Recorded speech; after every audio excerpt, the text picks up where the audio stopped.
실은 지난주에 우리 목사님께 설교하시면서 워낙 이제 인사를 했어야 되는데 그 인사를 빠뜨렸다고 저에게 부탁하셨어요. 지난주부터죠. 우리 마리아 찬양대 우리 솔리스트로 우리 이미지 성도님 맞으시죠? 네네, 우리 뒤인데 우리 잠깐 일어나시 우리 환영의 박수 한번 할까요? 감사합니다.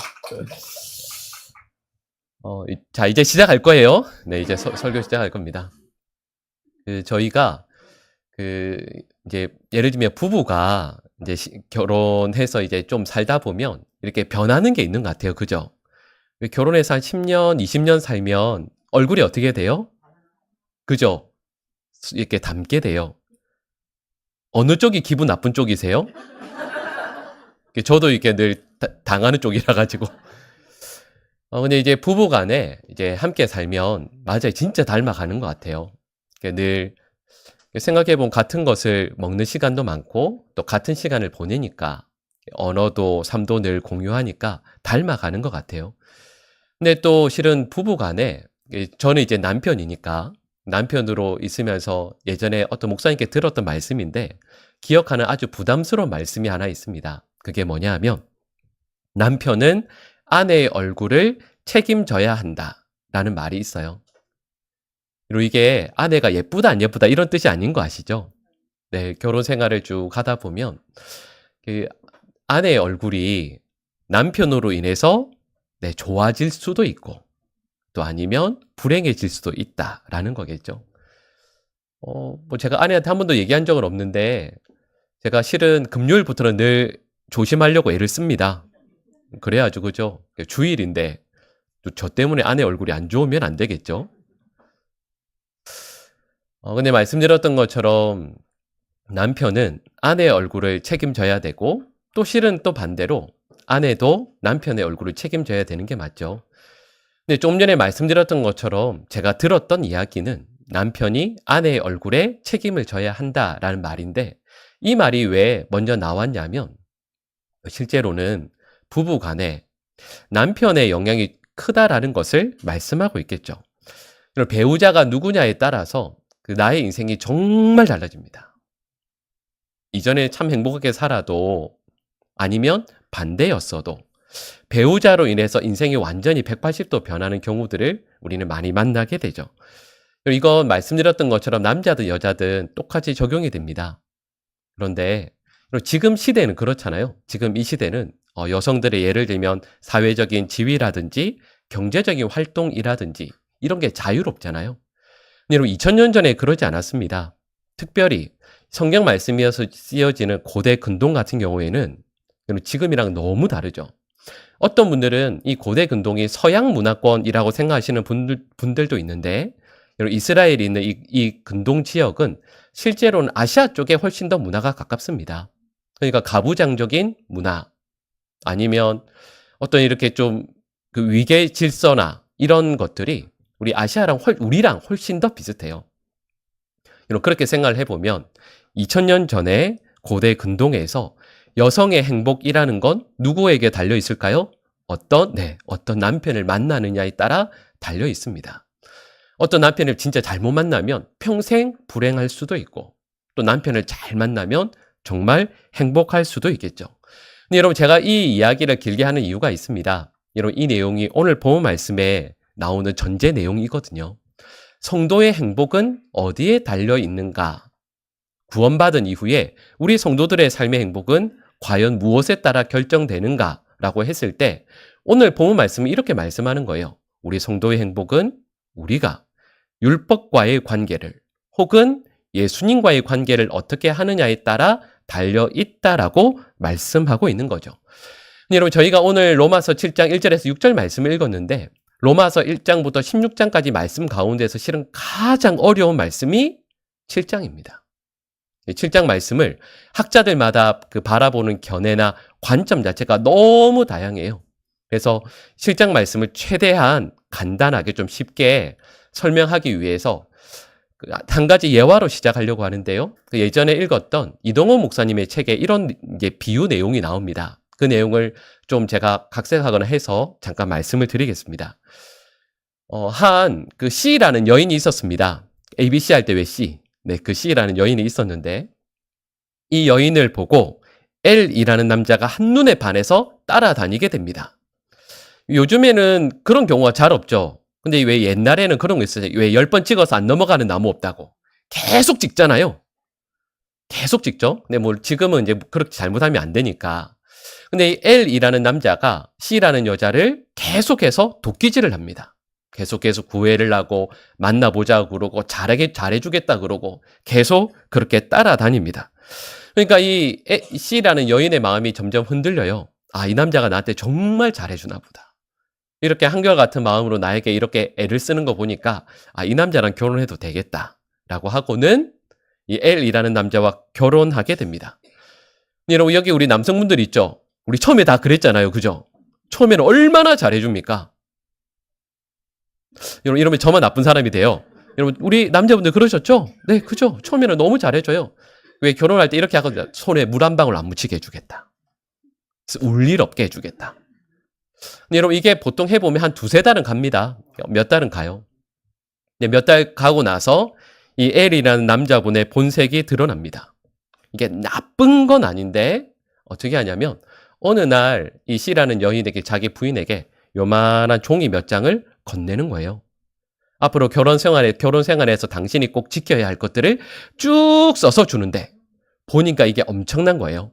새벽 5시에 일어나서 우리로 말하면 아침에 일어나서 큐티하고 말씀 보고 기도하고 찬송하고 나서부터 밤에 자는 자정까지 하루 이 온종일을 완벽하게 살 수 있는 길을 써놨습니다.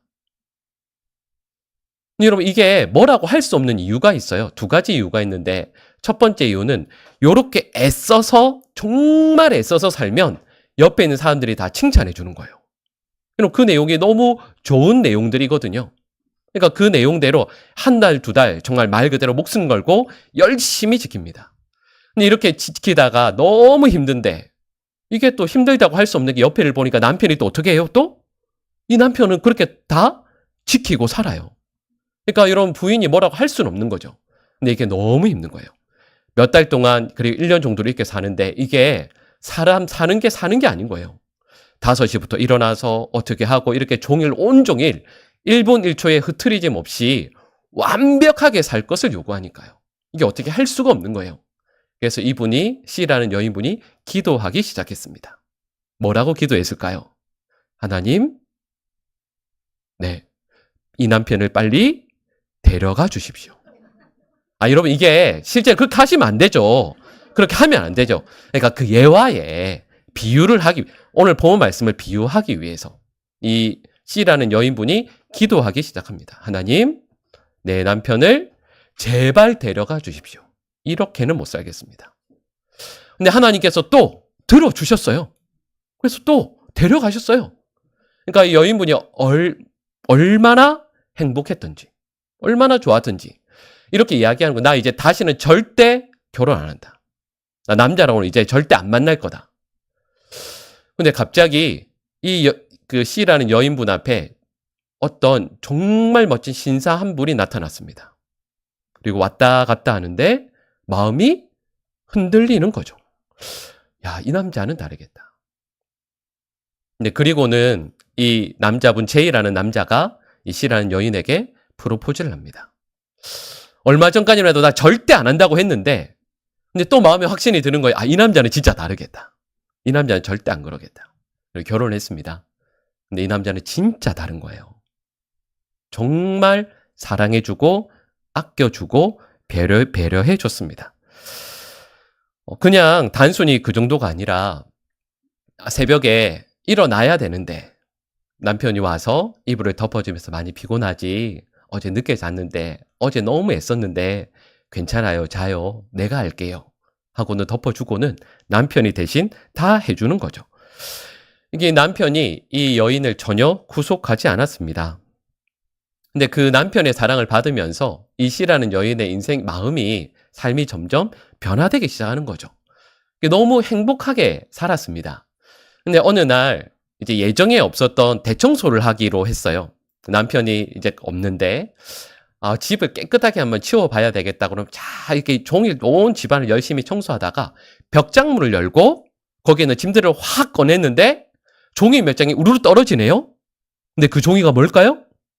예, 이전에 그 엘이라는 남편이 줬던 종이 목록이 쭉 떨어지는 거예요. 근데 그걸 보고 소스라치게 놀라죠. 이게 치가 떨리는 종이였거든요. 그 내용들 생각만 해도 너무 화가 났거든요. 근데 그 종이를 들어서 보고 이 여인이 깜짝 놀랍니다. 왜 놀랐을까요? 거기에 적혀 있는 내용을 자기가 그대로 지키고 있거든요. 어떤 의미인지 아시겠죠? 이전에 엘이라는 남편을 만났을 때 요걸 명령으로 나에게 줬을 때는 지키는 게 너무 괴로웠거든요. 잘못하면 남편이 구박 주고 지적하고 소리 지르고 화내고 했거든요.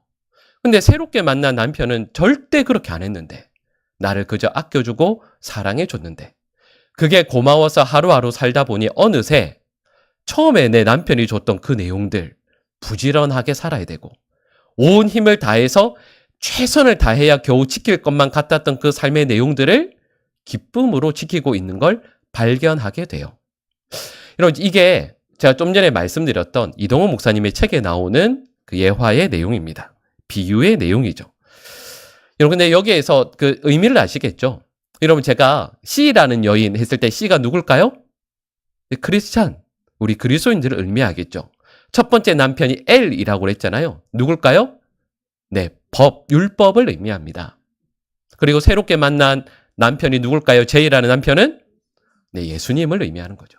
이 내용이 실은 오늘 본문 말씀에 나오는 내용이에요. 그러니까 우리가 율법이 나의 남편으로 살 때에는 구원받고 난 이후에 우리가 어떻게 살까라고 했을 때 율법대로 살고자 했을 때에는 그 삶이 너무 괴롭고 힘듭니다. 하지만 예수님을 나의 남편으로 모시고 그 남편의 기쁨으로 살아갈 때에는 우리의 삶이 결코 괴롭거나 힘든 것이 아니었다라는 것을 말씀하고 있는 거죠. 여러분, 여기에서 우리가 두 가지를 한번 살펴보려고 해요. 좀 전에 말씀드렸던 것처럼 구원받은 성도가 예수 그리스도를 믿음으로 말미암아 구원받은 우리들이 그 다음에 어떻게 살아야 될까요?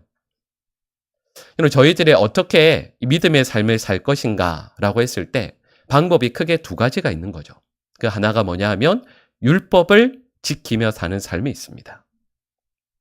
그런데 율법을 지키기 위해 애를 쓰면 쓸수록 이를 악물고 율법을 지키면 지킬수록 우리는 정죄받고 정죄하는 삶을 살게 될 겁니다. 그런데 이 삶의 축 한편이 있는가 하면 복음서에서 예수님께서 우리에게 계속 말씀하시는 내용이 있어요. 그게 뭐냐 하면 예수 그리스도를 사랑하고 주님과 함께 살고 주님께서 나와 함께 거하시는 삶을 살라 말씀하는 거죠. 여러분, 그래서 예전에 저희가 살펴보았던 말씀 기억나실 겁니다. 예수님께서 요한복음 15장 말씀에서 이렇게 말씀하시죠. 하나님은 누구시라고요? 포도원의 농부. 그리고 예수님은 포도나무. 그리고 우리는 뭐죠? 거기에 붙어있는 가지라고 말씀해요. 근데 여러분, 가지가 열매를 맺기 위해서 뭘 해야 되죠? 온몸에 힘을 쫙 짜내서 가지가 어떻게 해서든 꽃을 피우고 어떻게 해서든 열매를 맺어라 이렇게 말씀 안 합니다. 가지가 할 건 딱 하나죠. 뭐죠? 포도나무에 그냥 붙어 있는 거예요. 그걸 예수님께서 뭐라고 말씀하시냐면 너희가 내 안에, 내가 너희 안에, 내가 너희와 함께, 너희가 나와 함께 있는 삶을 살면 열매는 저절로 맺게 될 것이다.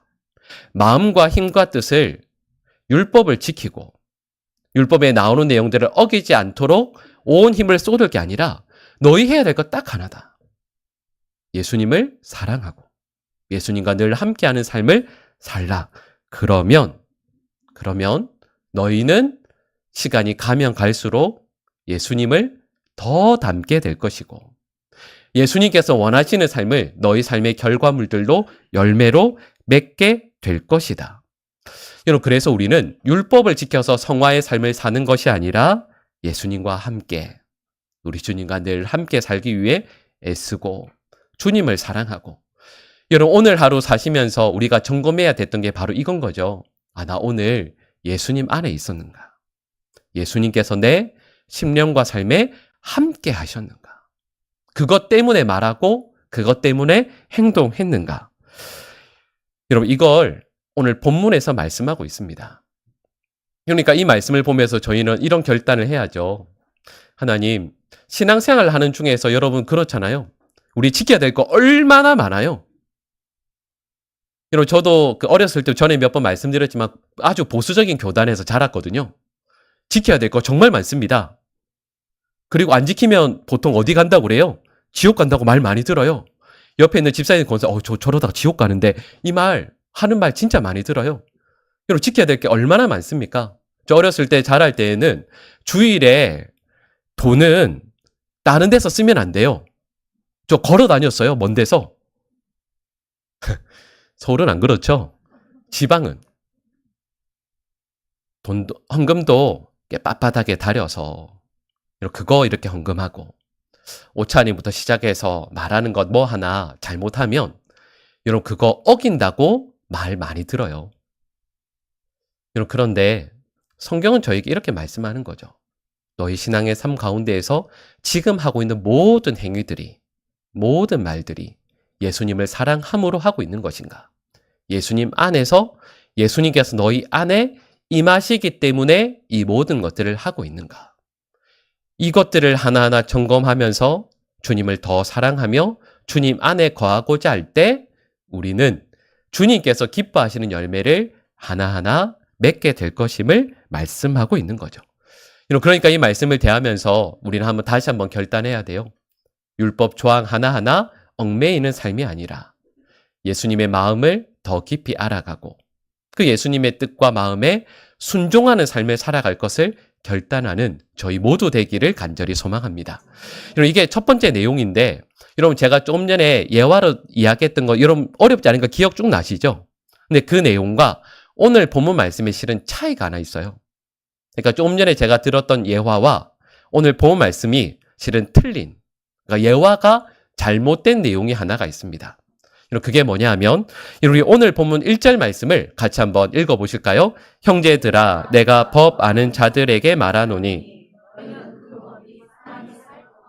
그를 주관하는 줄 알지 못하느냐? 아멘. 여러분 무슨 말이죠? 법은 누가 지키는 거예요? 살아있는 사람이. 죽으면 그 법이랑은 상관이 없다라는 거죠. 이게 1절 말씀에 나오는 내용입니다. 그러니까 이 말씀은 죽은 사람은 법이라는 의무를 지킬 의무가 없는 거죠. 여러분, 그리고 나서 이어지는 2절과 3절 말씀을 보면 여러분 율법이 뭐였다고요? 첫 번째, 남편이라고 말씀을 드렸잖아요. 근데 여러분 조금 전에 제가 말씀했던 그 예화에서, 비유에서 누가 죽죠? 엘이라는 남편이 죽습니다. 여러분, 그런데 논리적으로 하면 그렇게 되죠. 남편이 죽는 게 맞죠. 그렇게 만약 남편이 죽는 거면 여러분 실제는 뭐가 없어지는 거예요? 우리가 자유하려면 율법이 없어지는 게 돼요. 그런데 이어지는 4절을 보면 이게 내용이 전혀 다르게 흘러갑니다. 우리 4절 말씀을 같이 한번 읽어보실까요? 그러므로 내 형제들아 너희도 그리스도의 몸으로 말미암아 율법에 대하여 죽임을 당하였으니 이는 다르니 곧 죽은 자 가운데서 살아나신 이에게 가서 우리가 하나님을 위하여 열매를 맺게 하려 함이라. 아멘. 이런 4절 말씀은 다시 한번 잘 보세요. 누가 죽죠? 남편이 안 죽습니다. 누가 죽어요? 말하는 내가 죽는 거예요. 좀 전에 제가 말씀드렸던 그 비유, 이미지로 하자면, 예화로 말씀을 드리자면 원래는 그 엘이라는 남편이 죽는 게 맞아요. 그래서 내가 자유를 얻는 거죠. 근데 방금 읽은 이 4절 말씀을 보면 이게 내용이 전혀 다릅니다. 남편인 율법은 폐기당할 수가 없거든요. 하나님의 말씀이니까 율법이 죽을 수가 없습니다. 근데 내가 자유를 얻으려면 누가 죽어야 돼요? 내가 죽어야 한다라고 말씀하는 거예요. 근데 그냥 단순히 내가 죽는 게 아닙니다.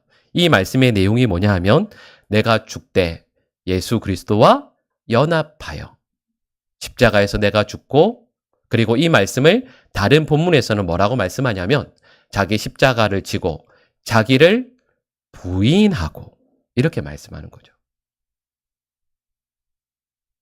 그럼 좀 전에 말씀드렸던 것처럼 율법이 죽는 게 아니에요. 우리가 예수 그리스도를 믿어서 구원받고 난 이후에 우리가 진정 자유함을 얻고 주님께서 원하시는 성장과 성숙의 자리까지, 또 다른 표현을 하자면 성화의 자리에 이르기까지 하려면 우리가 해야 되는 게 있습니다.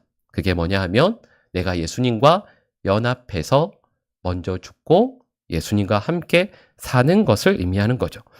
예수님을 나의 신랑으로 모시고 산다라는 이 말은 내가 예수님과 함께 죽어서 날마다 나의 십자가를 지고 나를 부인하고 이 믿음의 길을 끝까지 걸어가는 것을 의미해요. 이건 아마 아실 거예요. 신앙생활 20년, 30년 해도 내가 더 강해지는 사람이 있습니다. 신앙생활 정말 오래 했거든요. 근데 나는 안 죽어요.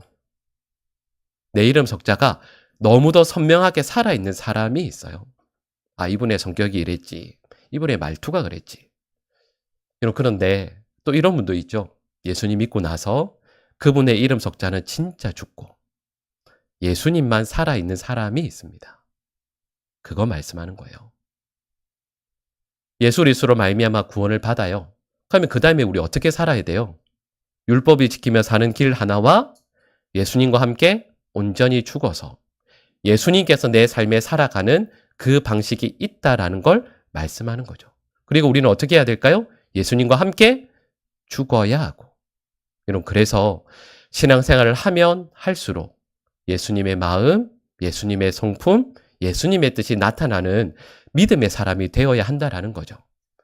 말씀을 준비하면서 예전에 읽었던 책의 한 부분이 떠올랐던 말씀이 있어요. 연결되는 내용인데 우리가 잘 알고 있는 팀 켈러 목사님이 쓰신 고통에 답하다라는 책이 있습니다. 근데 그 중에 한 부분에 보면 이렇게 짧은 이렇게 페이지로 이렇게 삽입되어 있는 이야기 하나가 있어요. 그게 뭐냐 하면 제목이 영원히 나에게 헌신하신 하나님이라는 제목으로 해서 그 쓰여져 있는 한 부분이 있습니다. 근데 이 내용을 소개하면 이런 내용이에요. 그 책에 나오는 앤디라는 여성분이 있습니다. 근데 이 여성분이 믿음이 참 좋으신 분이었거든요. 그래서 30년 동안 남편과 그 가정생활을 잘하기 위해서 정말 애를 많이 썼습니다. 근데 결혼 30년을 지났는데 어느 날 갑자기 남편이 이혼 소송을 제기했습니다. 그리고 나는 너랑 못 살겠다라고 이혼을 요구해요. 근데 믿음이 좋은 앤디라는 이 여성분께서 가정을 지키기 위해 최선을 다합니다. 남편에게 할 수 있는 일도 최선을 다해서 하고 마음을 돌리기 위해서 애를 써요. 근데 결국은 말씀드렸던 것처럼 소송으로 가게 됩니다. 그리고 판사가 그날 이혼을 판결하게 돼요. 그날 밤 이 앤디라는 여성은 하나님께서 주신 가정을 지키고자 눈물로 기도하고 애썼는데 너무 허무한 결과를 손에 받아들고 있잖아요. 그래서 그날 괴로워하며 흐느껴 옵니다. 우리는 실은 그런 거 잘 없잖아요. 여러분 저도 그렇지만 이게 결혼 반지 잘 안 끼잖아요. 그죠? 근데 이분은 서양 문화에서는 그런가 봐요. 결혼 반지를 빼야 되는 게 너무 큰 상처인가 봐요. 이분이 제일 큰 상처가 뭐냐 하면 결혼 반지를 계속 잡았다가 이렇게 하면서 결혼 반지를 빼야 된다라는 것 그 자체가 너무 큰 슬픔인 거예요. 그 슬픔과 신앙의 회의를 느낍니다. 그리고 그날 밤에 기도를 이렇게 해요. 하나님 정말 계십니까? 하나님 정말 저의 기도를 듣고 계십니까? 저의 아픈 상처를 하나님께서 신경이나 쓰고 계십니까? 울며 밤새도록 단식합니다. 밤새 기도해요. 근데 그 다음날 아침에 이분과 함께 늘 마음을 나누던 한 친구와 대화를 하게 됐습니다. 근데 제가 그 대화가 너무 마음에 들어서 이제 문장을 이렇게 써왔는데 읽어드리면 이런 내용이에요. 그 친구분이 한 얘기입니다. 지금은 성경 강제 급식이 필요한 때야. 성령님의 말씀들을 통해 인간의 말이 닿을 수 없는 마음 깊은 곳에 음성을 들려주실 거야. 여러분 이 표현 근데 멋있지 않아요? 성경 강제 급식. 여러분 이게 딱 그림이 떠오르지 않으세요? 안 먹으려고 하는데 입을 확 벌려가지고 성경을 입에 막 쑤셔 넣는 딱 그 모습인 거죠. 이렇게 슬플 때, 이렇게 힘들 때 하나님의 말씀을 너희 심령에 어떻게 해서든 넣어야 돼. 근데 이 말을 듣고 이 앤디라는 여성이 집에 가서 성경을 펴서 읽습니다. 근데 그러다가 시편 62편 11절에서 12절 말씀을 읽게 돼요. 저희 개역 개정이 아니라 이 책에서는 그 표준 세번역에 나오는 내용을 이제 인용해서 간략하게 써놨었는데 그 내용이 이런 겁니다. 권세는 하나님의 것이며 한결같은 사랑도 주님의 것이다. 여러분 이 말씀을 읽는데 이 말씀이 깊은 확신으로 앤디의 마음 중심에 스며들었습니다. 이 말씀이 진짜 맞지. 하나님의 사랑이 내 삶에 한결같지. 하나님께서 나를 지극히 사랑하시고 나와 늘 함께 나와 가까이 계시지라는 확신이 듭니다. 근데 이 말씀을 읽고 이 마음에 손을 품게 되면서 고백이 어떻게 되냐면 비로소 반지를 뺄 용기가 생겼다라고 쓰고 있어요. 근데 그리고 나서 그날 밤 이렇게 기도합니다. 예수님, 이제까지 세상 남편에게 준 마음을 이제는 주님께 드립니다. 온 마음을 드릴 가치가 있는 분은 예수님 뿐입니다. 세상 끝날 때까지 제 마음은 주님의 것입니다. 이렇게 기도를 합니다. 그리고 그날 밤 큰 평안과 위로를 얻으면서 평안히 잘 수 있었어요. 그리고 그 다음날 아침 우리는 말하면 순모임이죠. 기도 모임이 있었는데 그 기도 모임에 이제 씻고 옷을 입고 나가면서 오늘 기도 모임 끝나고 나서 이 결혼 반지는 뺐으니까 예수님과 함께 하겠다는 뜻으로 반지를 하나 사야 되겠다. 하나 끼워야 되겠다. 이런 마음을 품고 기도 모임에 나갔습니다. 근데 기도 모임에 이렇게 쭉 앉아가지고 한 분씩 기도 제목 이야기하고 서로 기도해주고 이렇게 쭉 하는데 어느 한 자매분 순서에 갔는데 그 자매분께서 갑자기 벌떡 일어나시더래요. 그리고는 이렇게 토덕토덕 오더니 이 앤디라는 여성분 앞에 갑자기 무릎을 꿇고 자기 손가락에서 반지를 꺼내더니 앤디라는 여성의 손에 끼워줬습니다. 그리고 이렇게 말했습니다. 어젯밤 기도 중에 예수님께서 이것을 앤디 당신에게 전해주기를 원한다는 느낌을 주셨어요. 당신을 지극히 사랑하셔서 세상 끝날까지 당신의 약혼자로 함께 하신다라는 뜻을 알려주셨어요. 주님께서 지켜주시고 영원히 함께 하실 거예요. 여러분, 이 일을 경험한 앤디라는 여성분이 한번 이렇게 생각해 볼까요? 여러분, 이전에도 신앙생활을 열심히 했겠죠? 근데 한번 이렇게 생각해 봅시다. 이전보다 이 앤디라는 여성이 주님께서 나와 함께 하신다라는 것을 정말 고백하고 믿게 되고 그걸 알게 된 앤디라는 여성이 여러분 혹시 그랬는지 모르겠지만 이전처럼 똑같이 죄 짓는 자리로 죄된 말을 하는 순간으로 누군가를 미워하고 원망하는 자리로 나아갈 수 있겠습니까? 그러지 못하겠죠. 그러면 안 돼. 그러면 지옥 가. 이런 말 때문이 아니에요. 예수님께서 함께 하신다니까요. 예수님께서 나의 말을 다 듣고 계시고 예수님께서 나로 하여금 예수님의 마음을 알게 해주신대요. 여러분 그러면 어떻게 이전의 삶으로 돌아갈 수 있겠습니까? 본문이 이 말씀하는 거예요. 여러분 우리 여기 함께 예배하는 우리 모든 성도들 믿음의 삶을 살아가기 위해 애쓰실 것이죠? 너무 당황스럽는데? 그러실 거잖아요? 그럼요. 혹시 약하고 넘어질 수도 있지만 말씀대로 살기 위해서 주님의 뜻대로 살기 위해서 애쓰실 거잖아요. 근데 그 동기가 이렇게 안 하면 하나님께서 화내신대. 이렇게 하면 어떤 분들 이야기를 하면 지옥 간대. 이렇게 하면 큰일 난대. 천벌 받는데.